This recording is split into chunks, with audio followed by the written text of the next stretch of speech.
Hello, squeakers. Welcome to another Talking Ad Nauseam. And here we are with Miss Red Wolf, the Red Wolf herself, Rivian. Because I forgot to talk to her last episode, but we have a lot to talk about regarding Rivian. So, Tsurine encounters Rivian. It's very nice and cute. And Rivian, one of the first things she asks us is, how's Yuffie? And Tsurine's like, oh, Yuffie's fine besides you, and Rivian's all, well, what about involving me? And Tsurine replies that Yuffie is still pissed, of course, which is interesting.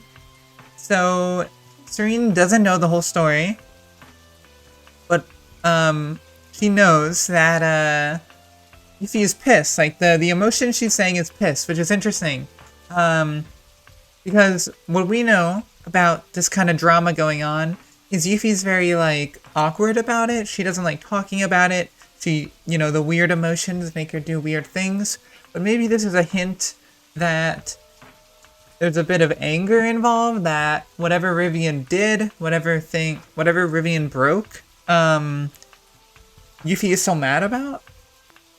But really interesting, if we tell Rivian that we don't like plants, Tsurine's reasoning is because plants attract bugs. So it seems like Tsurine's not really a fan of bugs. I'm with you, Sue. Also, this is like a couple lines of dialogue that I like barely remember. Like, I never see this come up because no one says no to Rivian. Yeah, I'm not the biggest fan. They tend to attract bugs. They're always in a hot, wet room. But they're cool from a distance. A lot of pretty things are best enjoyed way. Get rejected much? That's so funny to say. And then Rivian looks dismayed, ... Yes. I guess Rivian is a failed flirt. Earlier, I didn't include it in the video, but she did say, maybe at some point she'll try a human relationship, because she only really has plant relationships. Very cute. So this is interesting. This is a really, I never go this way. You have to say yes to liking the plants, but then say that you rate them poorly. And Tsurine's like, oh, Daughterfly Gardens has some cool plants you could snag. And Rivian says, I don't really visit Daughterfly Gardens. Part of why I chose these plants. So that's interesting. I mean, we know Rivian's and her, mother situation is, not the best, and they lived in Daughterfly, so it seems like Rivian just avoids the entire ward. So, yeah.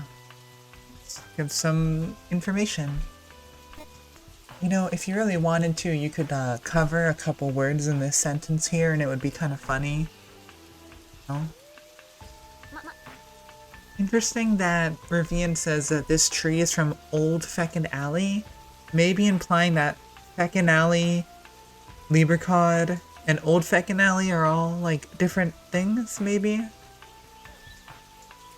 The downfall of Old Feckin' Alley and its gardening teachings. That's super interesting. I guess now we know that Old Feckin' Alley had maybe a pretty lively gardening scene.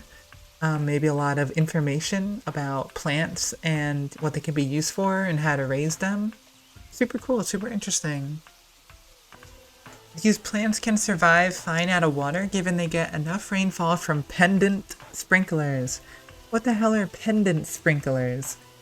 And it's spelled differently than, like a necklace pendant. Let me try and look this up real quick. Oh my god, that's hilarious. A pendant sprinkler is a fire sprinkler that are inside buildings. But they don't call them a fire sprinkler or whatever. They call it a pendant sprinkler, because that's what it's mostly used for within the world of ad nauseam. Oh my god, that's actually really clever. Good job, Liza. A cool case of something resorting to extreme methods to survive in a harsh environment. Something that, with the right amount of love and care, can survive peacefully in kinder places. Remind me of some people I know in Frigid Complex. So maybe we'll meet some Frigid Complex people who you know, got out of harsh environments by doing extreme things. And Tsurine says, remind me of someone too, which I imagine she has to be referring to Yuffie, right? Because, you know, you're talking to Rivian, and Yuffie seems to have been in some kind of bad situation as a child, and maybe did some kind of extreme action to get away from it. Because it seems like Rivian also, you know, had to do something. Like, she doesn't even go to Daughterfly anymore. So maybe Rivian's also kind of wounded by the situation, you know, like Yuffie also is. So of course you have the dialogue about how killipedes, you know, swarm certain people, certain kinds of people like Tsurine, and Tsurine keeps finding more and more killipedes at her home. So I'm curious, you know, what that is about. The fact that the bugs know what kind of person you are is super interesting. And yeah. And of course, killipedes are native to Fecundali. I don't know what this implies. Maybe, you know, you can tack this on to Tsurine is from Fecundali theory or whatever, but yeah, for some reason, these little killipedes are going all the way from Fecundali to Tsurine's bathroom. Rivian broke an important keepsake of Yuffie, and to this day, they are not able to, you know, Yuffie refuses to talk to Rivian. Something that's irreplaceable, so it must have some important sentimental value. And somehow made things worse by trying to replace it. I don't know why, but this dialogue always like stuck with me. When Rivian's talking about like, oh, you know, you don't want to see Yuffie upset. It's like she can't grasp what to even do with those feelings. That does sound pretty awful, and I do not want to see Yuffie upset. That would it would crush my heart. Like, I get it. I get what they're saying. Because Yuffie's such a good girl. She's so positive that I can't really imagine her, like, grappling with that. It would be pretty crushing. And yeah, it was a different time back then. She was a different girl going through a lot, so Yuffie may have been a bit of a different personality when she was younger. I mean, that's true for most people, but it's nice to hear. Or it's information. And yeah, Yuffie didn't have much to call her own, and Rivian just said before that she was going through a lot, and we know that the mothers were not nice. They were abusive. So we're kind of painting a picture here.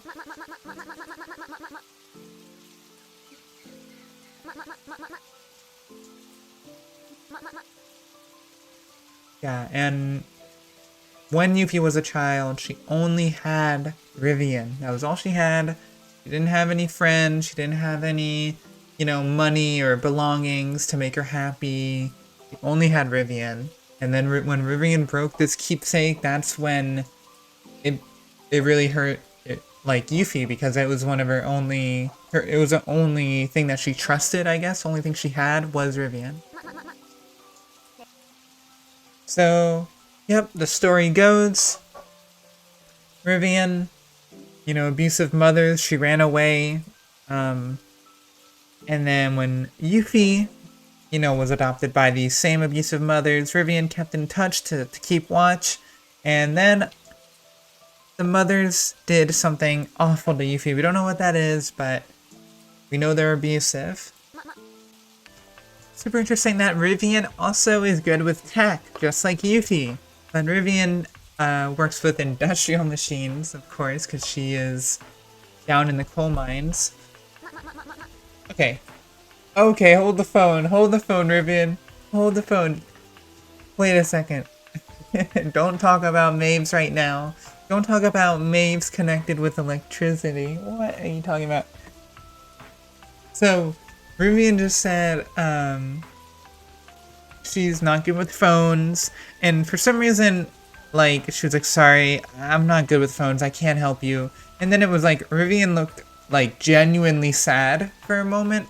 I don't know why she felt sad.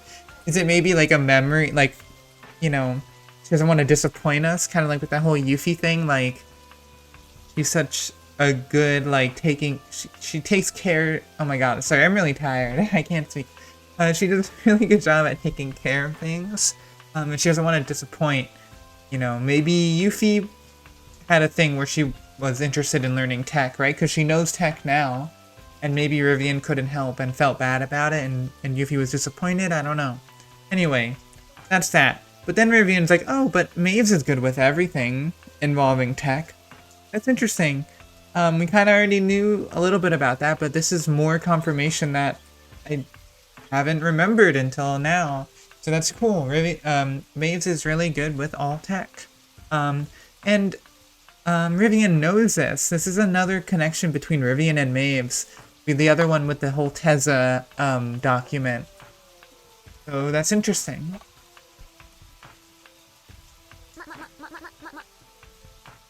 Here we go, we have Maves fixed. Vivian's gal pal. Isn't it peculiar, dear puker, dear viewer, dear squeaker? Isn't it peculiar how many times in this game the characters like outline their strengths when it comes to tech? Yuffie's good with software, Rivian's good with big tech but not phones, and Maeve's good with everything. That's interesting. I feel like something's kind of being set up here. I'm not sure what though. Maybe at some point, like imagine we have a like you have to like figure out who the saboteur is, and we have to choose who we think it is, and we can use this as evidence because all we know about the saboteur is that they mess with like door locks and auditing servers and shit like that. So maybe, I mean, this could all be like I'm going on a rabbit hole here, but it's multiple characters clearly defining their strengths and weaknesses when it comes to manipulating technology. That's all I'm gonna say. Interesting, first off, Rivian yapping about the gal pals, one of the best little moments in the game, just saying.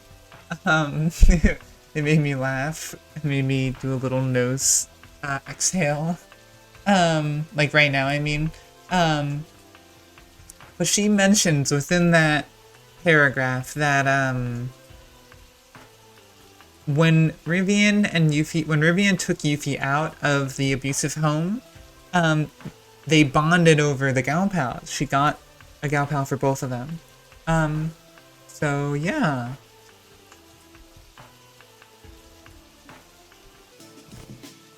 Everyone, welcome to the channel, Lumi. This is our gal pal. If you didn't know, you can actually inspect Lumi. There she is. Hello. Hope all my days are this happy. Lumi is tired now. Let's play more later. Okie So yeah, Stydia is here, everyone's favorite. And so, you know, this is we have a running lore here on the lolratz channel. If you remember last episode, I said I'm really bad with my left and right. Well, I have no idea what she's talking about here when she's saying, you know, don't tilt your head this way and don't tilt your head that way. But I believe if Tsurine's eyes are pointing to the left and she tilted her head to the right, then her eyes would be pointing up. So an upward spade would be the holy symbol of Mary, but I'm pretty sure the downward spade is the holy symbol of Mary, right? Because she's got the downward spade earrings, and there's a downward spade over here. So I guess I have that backwards. But what's I think is noteworthy here actually is the opposite of the downward spade. So that would be the upward spade. Seems to have a negative connotation. Because she said that would not be so good. So yeah, what is the upward spade? If the downward spade is like because as I mentioned in the Discord, it's like Mary ripped out her heart and like held it by the aorta, or I forget what part of the heart, but it's like you rip it out and you hold it and it looks like a downward spade. So what if Mary inverted it? Would that be like holding the blade to yourself, right? Is that what it means? Is that why it's bad? Like it's like harming yourself? Is it like trying to put the heart back in? Is it hesitation or something?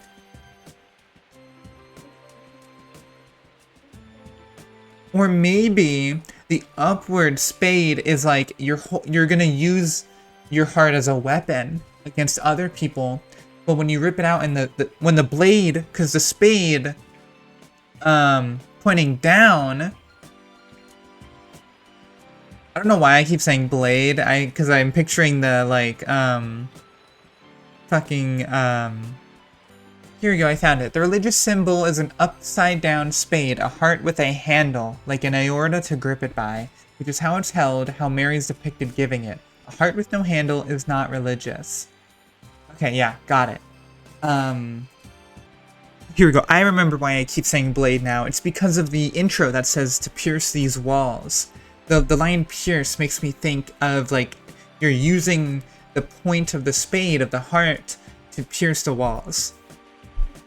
So perhaps an upward spade is not for piercing these walls. It's not for something noble or a sacrifice or something like being a martyr. To hold the spade upward is to enact violence on other people, maybe? I don't know. There's a lot of different ways you can interpret what the upward spade could be, but to Stydia, who I believe is a quietin, it seems to be negative. And yeah, even Tsurine is saying you got your direction swapped. Okay, so that's what I thought. That's interesting. Stydia is saying that Maves is more distracted than usual. So yeah, it does seem like Maves is a little troubled on this day. Not sure what. She is reading the book about full body replacement, so I'm not sure what exactly she, like what's going on in Maves' head. Merithian tenet interpretations, line by line. So apparently that's a thing. Hopefully we can get some religious scripture in a USB or something. I would read it. I would memorize the tenet interpretations line by line. An Emerthian tenet interpretate, like, that's interesting. So yeah, tenet is a principle, belief, or doctrine generally held to be true. A core rule or foundational philosophy accepted by a specific group, organization. Okay, so it's like, in this group, this religion of the Quietins, or Merithian, maybe Merithian is just a broad spectrum of people who believe in Mary, and Quietin is a denomination. But in this group of people, one of the core philosophies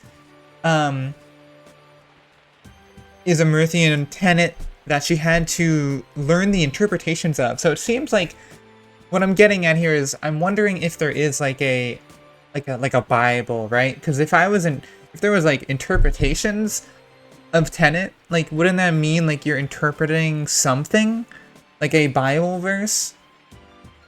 So and that's interesting that they have to interpret it, because it's not like there's a known answer. So there's some, studying and interpretation and faith, voodoo stuff.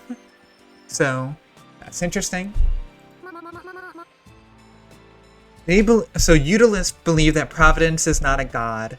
So that wording implies that Stydia, as a Quietin, Stydia believes Providence is a god, which is cool.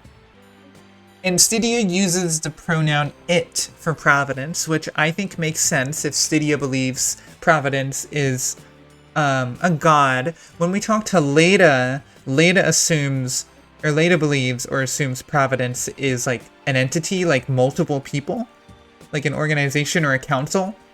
So it's interesting hearing different views and stuff. And I will say Leida didn't seem too like gung-ho about what she thought. She was like, I don't know, Providence was like a council or something. The blood of Mary is tasteless. So yeah, holy saline. Mary's blood was saline?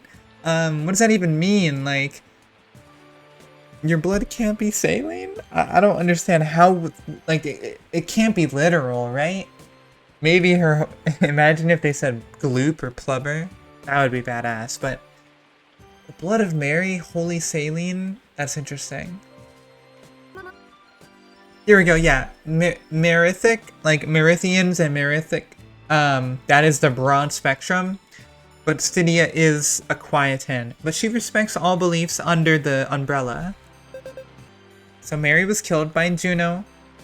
Mary's absence resulted in the return of sin and primals. So there seems to be, under quietin belief, there was a period of sin and primal, and then Mary showed up, and Mary got rid of all the evil stuff. But Juno killed Mary, which returned sin and primals. So that's interesting. I wonder if they believe maybe the start of the entire world, the entire universe, was just like, you know, chaos, like sin and primals, and then Mary came in to kind of humanize the world. It's interesting.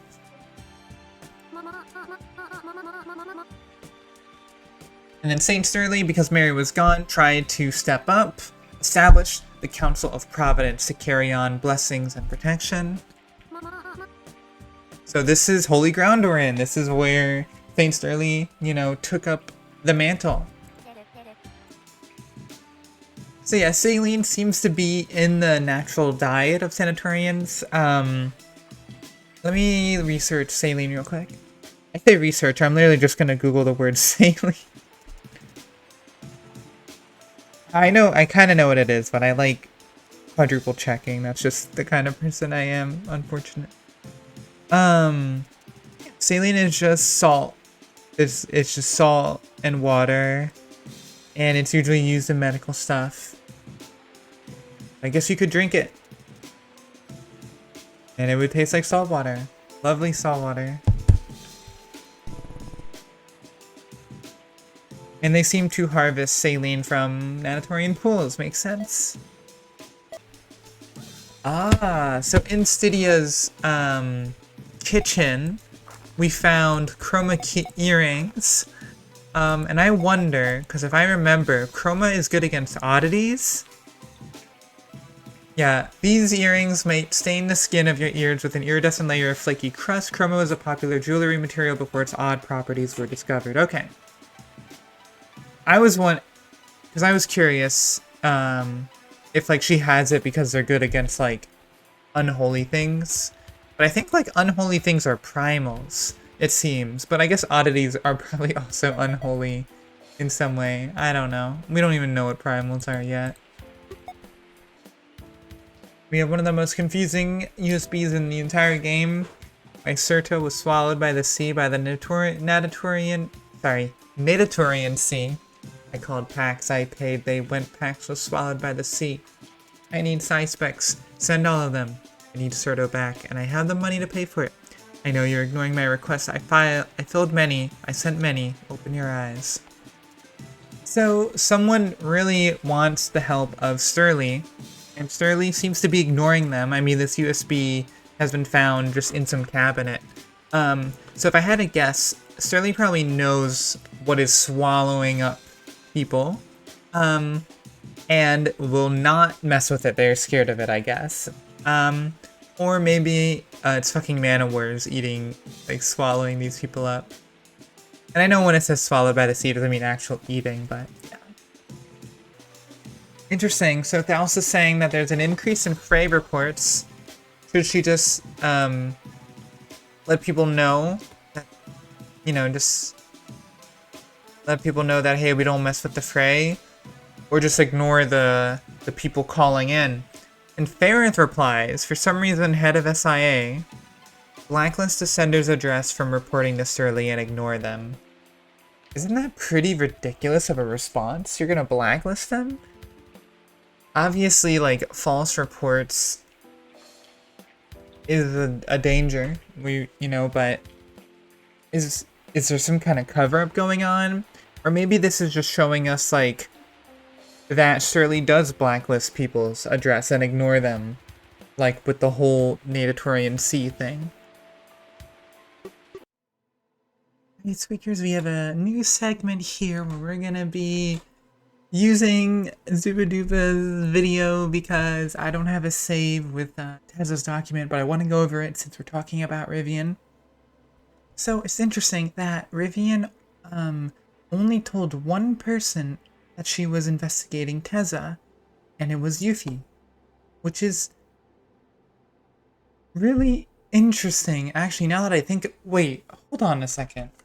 Okay, sorry, I'm silly. So yeah, Rivian told Yuffie from that USB that we can read, but obviously Yuffie hasn't really read it. But this means that within the last 2 years, ever since Teza went missing, Rivian has been trying to get into contact with Yuffie. That's when she sent USBs 3 and 4 that are like, hey, like, please let's talk. I've been investigating Teza, it's got me worried about you. So yeah, but what's important here is Rivian only told Yuffie. She didn't tell Maves, which is interesting because Maeve seems to also kind of be digging into this kind of Teza thing. So Rivian only really trusted Yuffie. So we have some personality information regarding Teza. She's, she's pretty quiet about her personal life, but she was the hovering type, You just couldn't get away from her. She was nosy, but in a good way. So I can imagine, sounds friendly, like she was a little closed off, but she would, ask you about things, get into your business, make sure things are okay, I'm assuming. The hovering type. So Rivian goes on to say that, Sterlie documentation is rigorous, and S-pros are anal about, finding people who go missing. And usually they can at least find out why someone would have vanished. But when it comes to Teza, she just vanished. Poof. No sign of Teza, no information despite all the intensive searching. Nothing about Teza. Like, she just completely vanished. Super interesting. Almost feels like something kind of supernatural happened. And I'm not saying like a ghost, I mean like some kind of ability, some kind of Adna magic. You know what I mean? Like whether it's the fray, a liability, a binning, or some other like an oddity, something like that happened.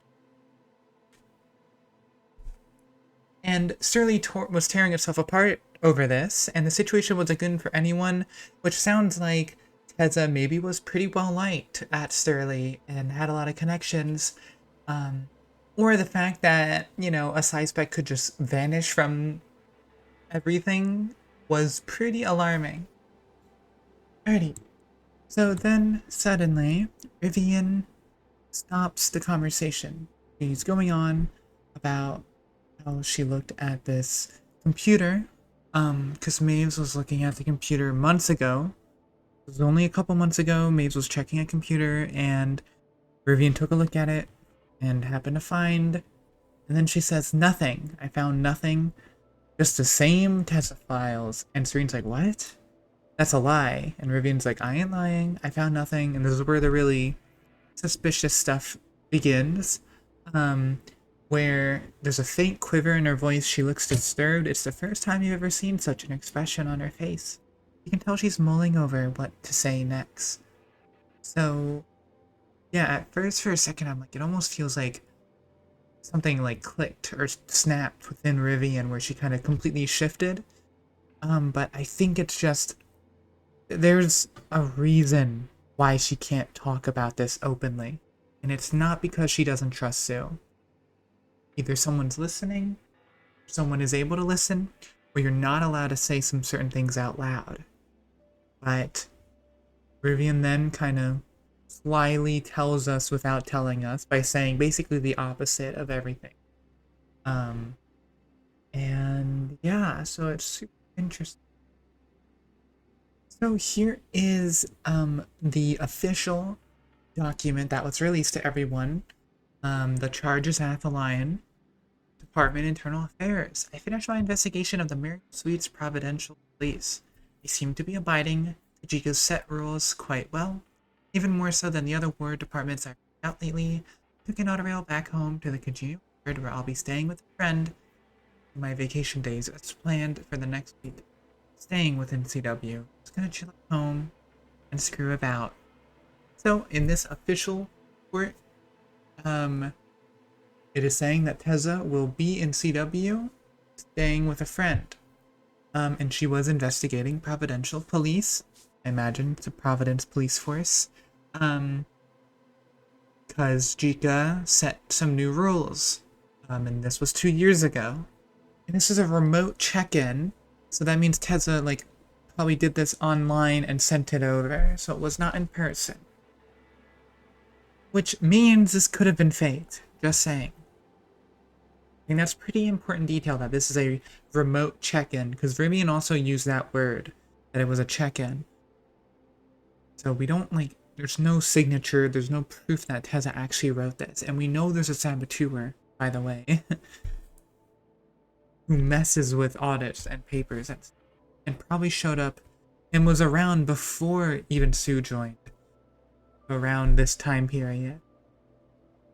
So, and then Rivian uploaded a copy of the check-in, but she actually didn't. What she did was she uploaded the version that was found on an old computer within Sterlie, the real document. And it's on a private rec site. Now, I don't know much about the internet, but private rec site, the private is probably means like Providence can't see it or something. So if I had to guess, I think Rivian is actually not speaking because of Providence. Like, I think genuinely Providence can listen somehow, whether it's through cameras or speakers or something. Just if all electricity like goes back to Providence, right? So I think that's why the private rec site has to be used to hide from Providence. And yeah, so Rivian uploaded this to a private site, which means that she recognized something sussy was going on and archived it, basically. So let's read this real quick. I finished my investigation of the police seem to be abiding the GITE set rules, more so than the other wards I've checked out lately. So I guess that means that Teza was going around, you know, checking all the different wards and their police and making sure that everything's going smoothly. However, she won't be taking an autorail back. Decided to stay in Mariel Suites, spend the vacation days I called in there, be hopping over to the congenial ward to check in with a friend from time to time. You need me, I'll be in a room, I think it says, and maybe it describes that room, but yeah. Now, what's interesting here is this is a document that's on a website, okay? So this, I imagine, is like a photocopy, a scan of a real-life document, right? Which means that someone found this document, and it was A, ripped, or B, they ripped it themselves to obscure information, and then they uploaded it to a private computer, or an old computer on Sterlie Tower. So perhaps it was Maves. Perhaps Maves used this computer because what Rivian says is, you know, Maves was poking around an old computer, got it running or something, and then Rivian looked around for no reason. Obviously, Rivian's hiding information, so maybe she wouldn't say, "Oh, Maves told me to look at it," but yeah. So maybe Maves is the one that archived this piece of paper. I imagine maybe someone, whoever it was investigating Teza's disappearance, and they found this. They found this might have been a part of the evidence that they found at her place or in Mariel Suites or something. Or actually, no. If it's a remote check-in, Teza must have sent this as the remote check-in, and this must be the real one that was discarded of. Which means two things. One, that Teza sent in 2 check-ins, and Sterlie Tower did not show this one. This one was kept secret, and the other one was shown. Or Teza sent in 1, and then Sterlie Tower made a second one. But yeah, this seems to be written in handwriting, so maybe Teza did write both. Or they've been both forged or something. But yeah, anyway, this one seems to be the real one Teza sent. Or someone sent, but this one was the more real one. So, within Mariel Suites, Teza goes missing. Or, you know, it had, you know, she was hopping over to Congenial Word to check in with a friend from time to time. And we know Maddie has been investigating Teza because of the photos. And then there's that weird dream where Maddie's chasing Sue and a sprite that kind of looks like the photos of Teza. So there, all these characters, these three characters are connected. If I had a guess, the only thing I think, the only kind of theory we can come to from this is perhaps 2 years ago that it was the vanishing case. And Teza might have vanished in the vanishing case. Rivian literally says the word, she vanished, when referring to Teza. There's no proof, there's no evidence, Teza's just gone. And what does Mume say? Everyone gone. No friends, no this, no that, everyone gone, nursing that. Maybe that's why there's no evidence, you know, when someone disappears like that. So, Teza somehow got roped into the vanishing case. And, yeah. So that's interesting. And almost, in this interpretation, it feels like Teza was like, a victim.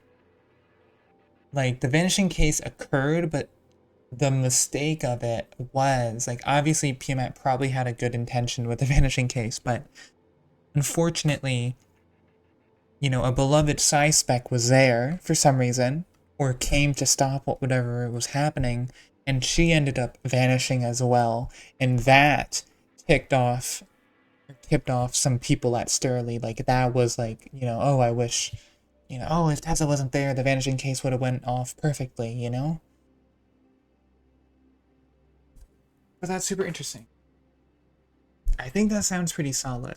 That because we don't know when the vanishing case was, but we know it was when Mume was in Sterlie. And now back to Stydia. Quietins should stay in Grand Paradise. So we have a mention of a place called Grand Paradise. Obviously, Grand makes me think of Grand Atrium, so maybe it's within Grand Atrium. Right, I might read a lot of this verbatim. Religious people believe that Sterlie was Mary's head disciple, the one who carried on her teachings after she ripped out her own heart for her daughters. We know that. The normal people know that Sterlie was the woman who wrote the tower's Ground Zero documents, a set of laws which guided the first retainer.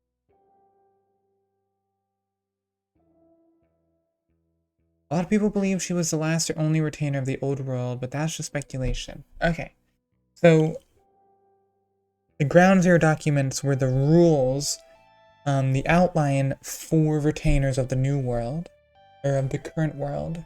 And Saint Sterlie is proposed to be the person who wrote it. And then, if you believe in certain religions, she can also be a religious figure who was the person who basically continued on Mary's legacy after Mary ripped her heart out and the whole Juno killed Mary thing happened. But the first retainer we actually have hard evidence on is of Ruja, who investigated the tower and established Victoria. So yeah, it seems like people had to like enter Grand Atrium, or enter Sterlie Tower and figure out what the fuck it is. Floor 1 documents. An expansion of the Ground Zero document. Nobody knows for sure. And the original Ground Zero docs, which were proposed to be written by Saint Sterlie, were stolen by the Quieten Church of Mary and taken to a place called Grand Paradise. So, yeah, that's super interesting. Mytilian Rebirth. 2617. The word rebirth, huh? What an interesting word. Not only does it have birth in it, it's also about coming back to life. And so, she, probably Saint Sterlie, took the bloody heart of Mary upon her own clean hands along with her teachings. So this is after Sterlie, or after Mary died or ripped out her heart. And Saint Sterlie said, "Thou shalt listen and not speak." Thou shalt not contort the holy words of Mary. Thou shalt be the throat of providence, gripping truth in left and adjudication in right. Look upon the first retainer of Scarima and hark. So I wonder if in Quietans believe that Sacrima or Sacrima is the first retainer. It seems like Saint Sterlie is saying how to be a retainer, you know, like, oh, be the throat of providence, listen, don't speak, you know. And it says to hark Sacrima, so maybe Sacrima was a good retainer, and Saint Sterlie is saying, hey, listen, like, follow in her footsteps. And yeah, I believe that is the video. Thank you for watching, dear Squeaker. Some interesting stuff this time around. I'm pretty sold on the idea that Teza went missing during the vanishing case. I could totally see that happening since it's a lot of major characters are connected to it, right? That could be pretty cool.